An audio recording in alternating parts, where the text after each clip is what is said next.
This episode of The Great Show of Greyhounds finds Heather and I here at the Eastern Iowa Airport, waiting for a plane to land that is going to bring us our next foster dog.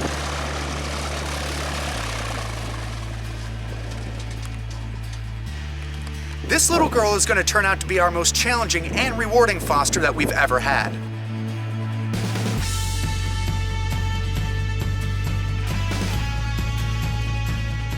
Heather and I do monthly meet and greet events for Heartland Greyhound Adoption. This adoption group is not a rescue organization. The greyhounds that they take in do not come from abusive situations. Rather, they are retired from the track when they reach a certain age, and HGA adopts them into welcoming homes. At a meet and greet we had back in September of 17, we met someone who told us about their friend who lives in Texas. And she told Heather that her friend has a farm and people just dump animals on it. And so someone had dumped her. They were trying to find someone who could take her and fatten her up and make her healthy again. So I was like, all right, well, if you can get her to Iowa, we'll take her. I'm not going to Texas. And that is where Pilots N Paws comes in. They are a network of pilots who donate their time and engine fuel to transporting animals efficiently over long distances.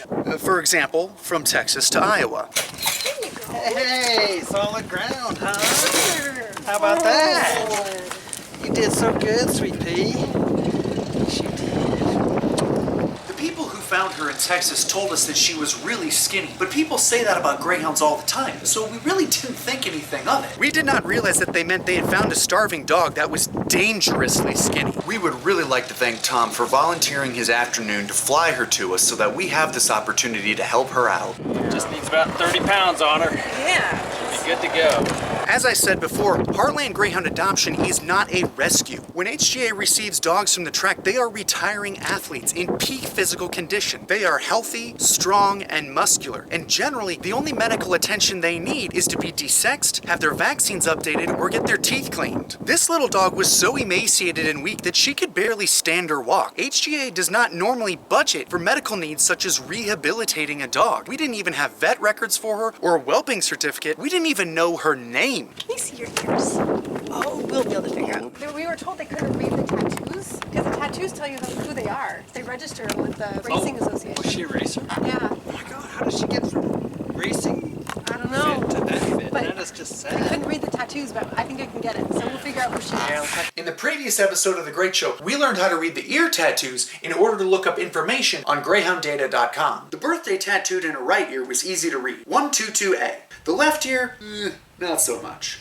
So if we instead fill in female, brindled, born after 2010, in the USA, we get 21 possibilities. The last digit is clearly a 9, which narrows it down to these two. The picture of MC Wide Open does not look like her, so she must be last 2 stars. Her racing data shows that she ran at a track in Tucson, Arizona, and that not being so far from Texas, we feel we have correctly identified her. The things that they think that she has some nerve damage. Is that why her back legs are dragging so much? This is an interesting collar. Holy cow. That collar isn't gonna work on her. It's not sized yet. Tiny neck. Give me a second.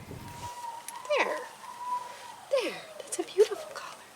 Yeah, that's definitely a cat leash. Her back feet, the only reason these nails aren't long is because she drags them. And those ones are crazy long. That's a chip. There you go.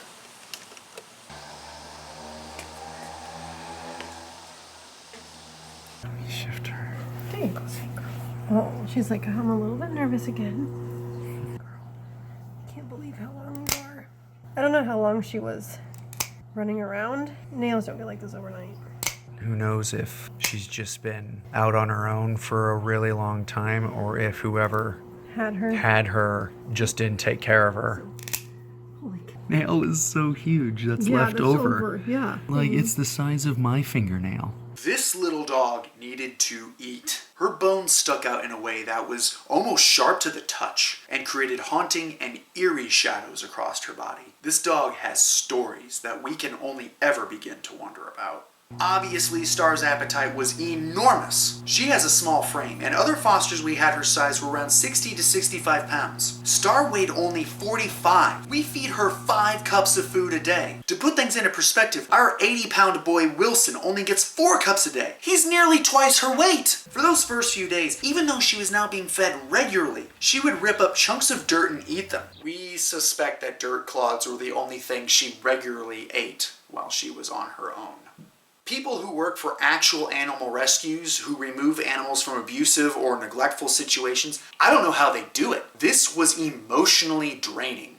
When we bring home a new foster, our boy Mate always tries to engage them in a game of chase. But all of ours could tell right away that there was something seriously wrong with this dog, and instead would only sympathetically lay around with her on the lawn. Greyhounds have a lot of empathy. Star was so strange to have around that first weekend. She was so malnourished and weak that she wouldn't move from the bed we laid her down on. Every once in a while we would roll her over because we were worried about her developing bed sores. She also did not have any control over her bladder or bowel, so we had to get these doggy diapers with tail holes cut into them to help keep the floor clean. Star was so skinny that she would get cold and shiver even though it was a late Iowa summer in September. We would really like to thank Sarah and Renee for making coats to fit Star's tiny frame. She will go on to wear these a lot. We got Star into the vet first thing Monday morning. Oh wow, was there a laundry list of things wrong with her.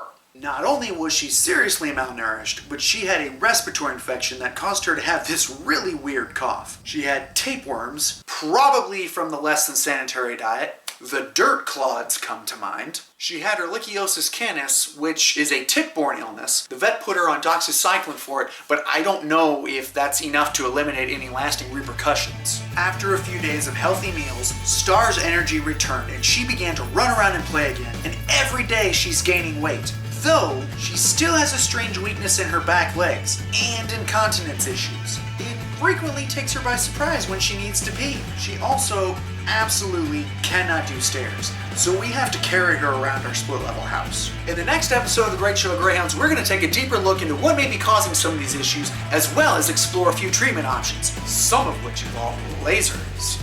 A link to that episode, as well as the previous, can be found over here. Down below, you can find a link to subscribe to this YouTube channel. If you're using social media, you can search for us, Heartland Greyhound Adoption, or Pilots and Paws with the information down below. In this video's description box, I will also put links to their websites. Thank you very much for watching. Have a great day.